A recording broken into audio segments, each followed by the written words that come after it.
20h45 heure Alger. Madame, Monsieur, soyez les bienvenus dans ce point de l'actualité africaine. Les soutiens à la cause du peuple sahraoui se poursuivent à l'occasion de la 4e commission de décolonisation des Nations Unies à New York. La plateforme d'Amérique latine et des Caraïbes a réitéré sa solidarité avec le peuple sahraoui dans son droit à l'autodétermination, exprimant ainsi le droit inaliénable du peuple du Sahara occidental à l'indépendance. Notre agenda était, globalement, d'intervenir durant la 4e commission, dénoncer les arbitralités commises par le Royaume du Maroc, portant préjudice au peuple sahraoui dans les zones occupées, la spoliation permanente et systématique de leurs ressources naturelles et la construction d'un mur qui fractionne le peuple et ses ressources.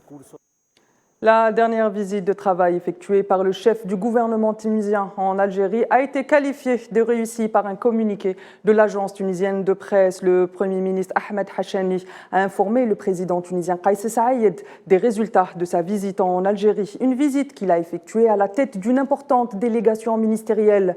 À cet égard, Saïed a salué cette visite qu'il a qualifiée de réussie à tous les points de vue, reflétant la profondeur des relations entre le peuple tunisien et algérien.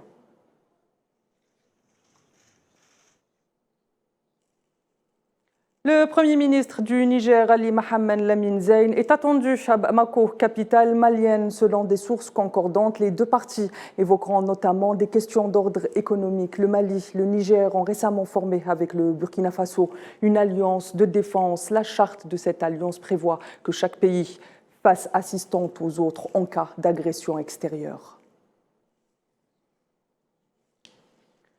Une mission d'observation de la communauté économique des États de l'Afrique de l'Ouest est arrivée à Monrovia, capitale du Libéria, en début de semaine, à l'occasion des élections présidentielles et législatives prévues mardi prochain, a annoncé le bloc régional. La mission conduite par Atayoru Djega, forte d'une centaine de membres, aura des séances de travail avec différentes parties prenantes, notamment la commission électorale libérienne, le gouvernement, les organisations de la société civile, ainsi que les partis politiques et les candidats. Pour rappel, l'Union africaine a également dépêché une commission d'observation. Ce scrutin s'annonce déjà tendu. Des violences ont déjà éclaté, faisant 2 morts. L'ONU a exprimé à cet effet son inquiétude et exhorté l'ensemble des partis à faire preuve de retenue avant, pendant et après ce rendez-vous électoral.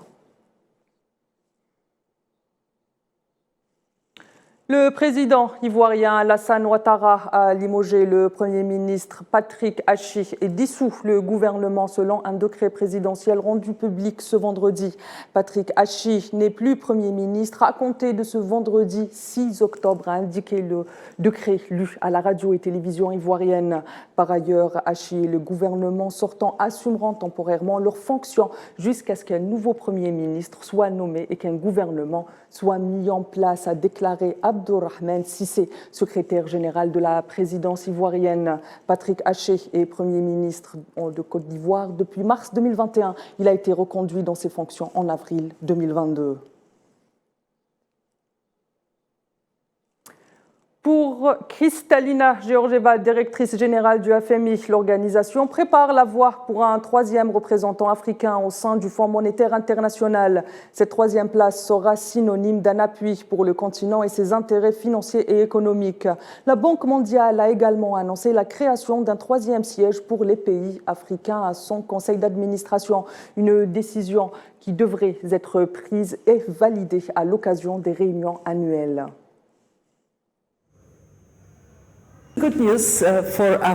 J'ai de bonnes nouvelles pour l'Afrique. Nous avançons dans la préparation d'un 3e représentant de l'Afrique subsaharienne au sein de notre conseil d'administration. Il y a encore des discussions. Comment le continent africain se rassemble-t-il? Qu'est-ce que cela signifie? Mais en fin de compte, cela signifierait une voix plus forte pour l'Afrique. Le FMI a par ailleurs annoncé ce vendredi être parvenu à un accord en vue d'un décaissement d'une nouvelle tranche de près de 600 millions de dollars en faveur du Ghana. Cet accord doit être encore soumis à l'approbation de la direction du FMI et du conseil d'administration.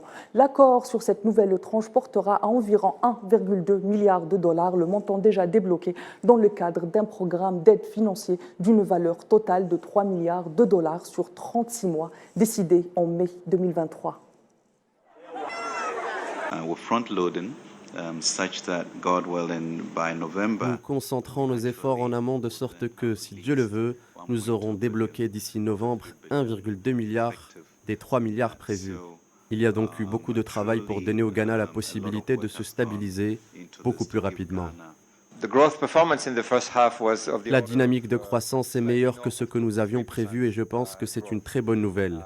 Sur le front de la stabilité, je dirais que c'est la même chose. L'inflation diminue, les réserves internationales des banques centrales augmentent, ce qui est également très important pour renforcer la confiance. Le Zimbabwe a enregistré 36 nouveaux cas de choléra au cours des dernières 24 heures, a annoncé dans la nuit de jeudi à vendredi le ministre de la Santé du pays. Des mesures sanitaires ont été imposées, notamment dans la capitale Harare, afin d'éviter la propagation de la maladie. Désormais, il est interdit de se serrer la main ou de partager la nourriture. Par ailleurs, d'autres pays d'Afrique australe sont également touchés depuis la recrudescence de la pathologie début 2023. Pour rappel, en 2008, la maladie a fait au moins 4000 morts au Zimbabwe et infecté pas moins de 100 000 personnes. La pathologie est provoquée par l'absorption d'aliments ou d'eau contaminée par une bactérie. Le choléra est une forte recrudescence sur le continent africain, selon l'Organisation mondiale de la santé.